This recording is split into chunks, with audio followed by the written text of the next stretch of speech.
The Bremen town musicians.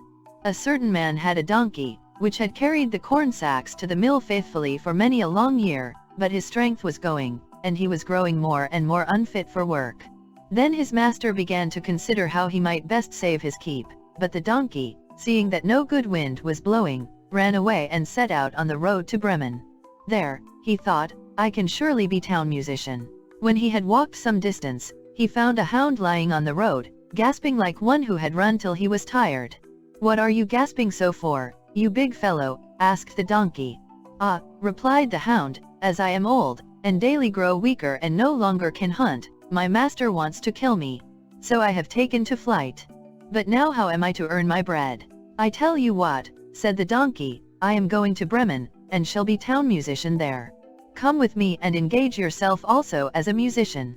I will play the lute, and you shall beat the kettle drum." The hound agreed, and on they went. Before long, they came to a cat, sitting on the path, with a face like 3 rainy days. "Now then, old shaver, what has gone askew with you?" asked the donkey. "Who can be merry when his neck is in danger?" answered the cat. "Because I am now getting old, and my teeth are worn to stumps, and I prefer to sit by the fire and spin, rather than hunt about after mice. My mistress wants to drown me, so I have run away. But now good advice is scarce. Where am I to go?" "Come with us to Bremen.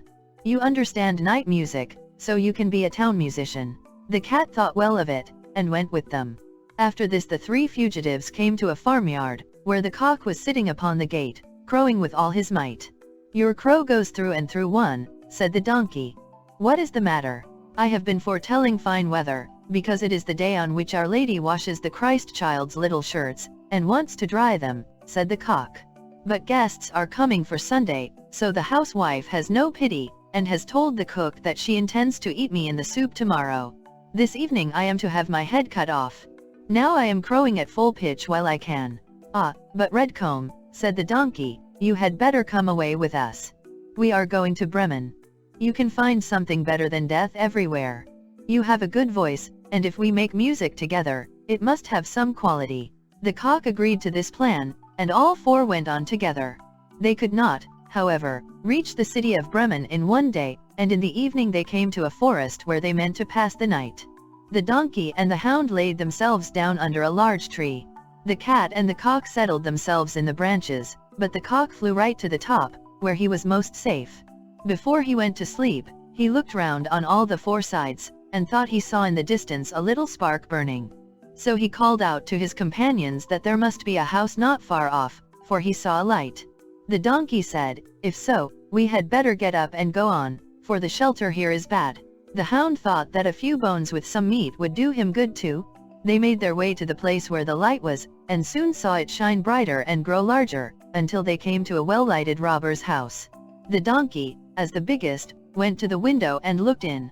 "What do you see, my grey horse?" asked the cock. "What do I see?" answered the donkey. "A table covered with good things to eat and drink, and robbers sitting at it enjoying themselves." "That would be the sort of thing for us," said the cock. "Yes, yes, ah, how I wish we were there," said the donkey. Then the animals took counsel together as to how they could drive away the robbers, and at last they thought of a plan. The donkey was to place himself with his 4 feet upon the window ledge, the hound was to jump on the donkey's back, the cat was to climb upon the hound, and lastly the cock was to fly up and perch upon the head of the cat. When this was done, at a given signal, they began to perform their music together. The donkey brayed, the hound barked, the cat mewed, and the cock crowed. Then they burst through the window into the room, so that the glass clattered. At this horrible din, the robbers sprang up, thinking no otherwise than that a ghost had come in, and fled in a great fright out into the forest. The 4 companions now sat down at the table, well content with what was left, and ate as if they were going to fast for a month. As soon as the 4 minstrels had done, they put out the light, and each sought for himself a sleeping place according to his nature and to what suited him. The donkey laid himself down upon some straw in the yard, the hound behind the door, the cat upon the hearth near the warm ashes, and the cock perched himself upon a beam of the roof. Being tired with their long walk, they soon went to sleep. When it was past midnight, the robbers saw from afar that the light was no longer burning in their house, and all appeared quiet. The captain said, "We ought not to have let ourselves be frightened out of our wits, and ordered one of them to go and examine the house. The messenger, finding all still, went into the kitchen to light a candle, and, taking the glistening fiery eyes of the cat for live coals, he held a lucifer match to them to light it. But the cat did not understand the joke, and flew in his face, spitting and scratching. He was dreadfully frightened, and ran to the back door, but the dog, who lay there, sprang up and bit his leg. Then, as he ran across the yard by the straw heap, the donkey gave him a smart kick with his hind foot. The cock, too, who had been awakened by the noise, and had become lively, cried down from the beam, "Kickery-rickery-eerie." Then the robber ran back as fast as he could to his captain, and said, "Ah, there is a horrible witch sitting in the house, who spat on me and scratched my face with her long claws. By the door stands a man with a knife, who stabbed me in the leg. In the yard there lies a black monster, who beat me with a wooden club. And above, upon the roof, sits the judge, who called out, 'Bring the rogue here to me.' So I got away as well as I could." After this the robbers did not trust themselves in the house again.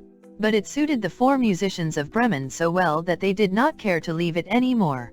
And the mouth of him who last told this story is still warm.